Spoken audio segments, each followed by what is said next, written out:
Perhaps you can describe in a phrase or two why a career in professional environmental services is crucial for the future of Hong Kong. Well, I can think of at least two.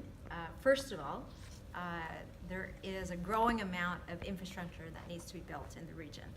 And in order for this infrastructure to be built in a sustainable and resilient way, we need more high caliber environmental professionals who will uphold the integrity that's required to guarantee this.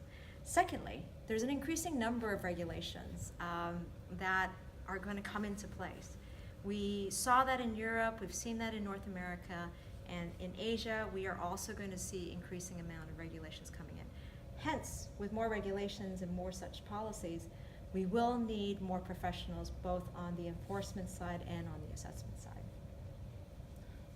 Why do you think it's important for young Hong Kong-based talents to benchmark themselves to UK environmental standards like those at the University of Aberdeen? Well, benchmarking is always important. If we want to improve, we always have to know where everyone else is, and then we can figure out where we are and where we want to be.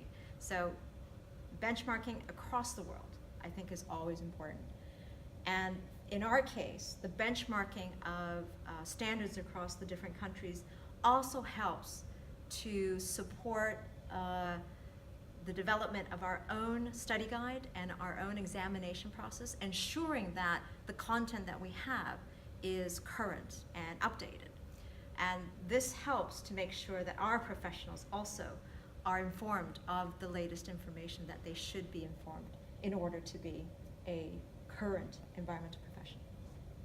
So, where personally do your passion and commitment to your field come from?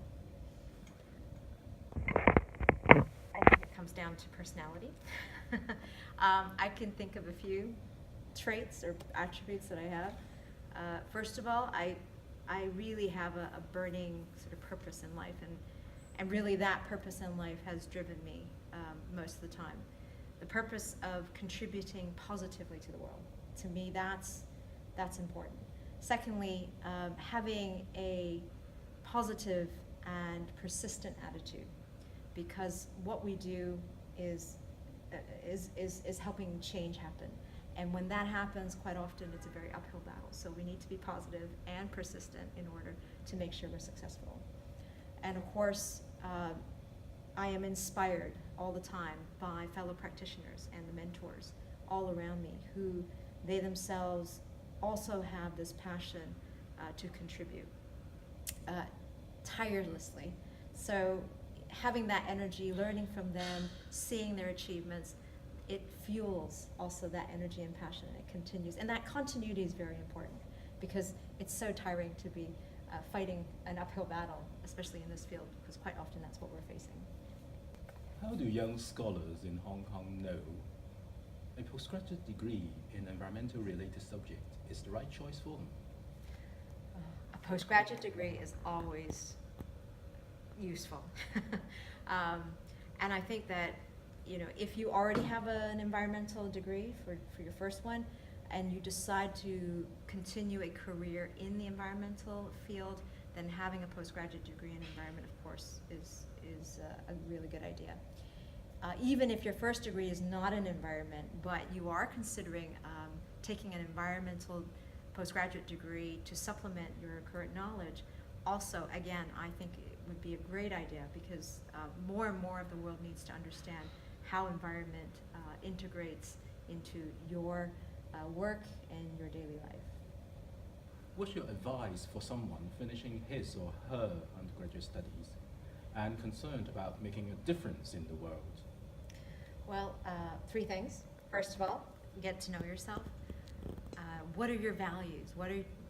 What's your passion? What drives you? What makes you want to get up in the morning every day and get excited about going to work? Once you know that, then you get a better idea of being able to match whether you are suited for the environmental industry or any other industry or sector.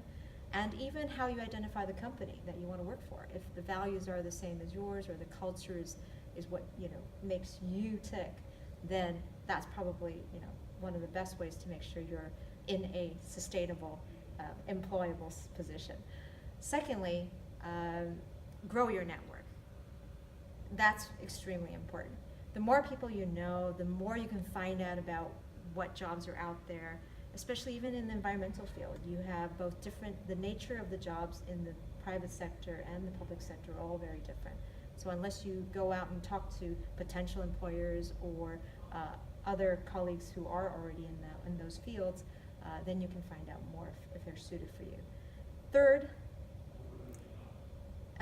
you know, don't be afraid to not choose the path of taking environmental or having a career, full-time career in the environmental field, because basically, no matter where you go, no matter what company you join, you can always bring in best practices, environmental best practices, and really almost lead those that don't believe environment today to start to change their habits as well. And in fact, I think that trying to integrate or make change in fields that don't have currently a big focus on environment would be even more impactful in some cases than having a career in the environmental field itself.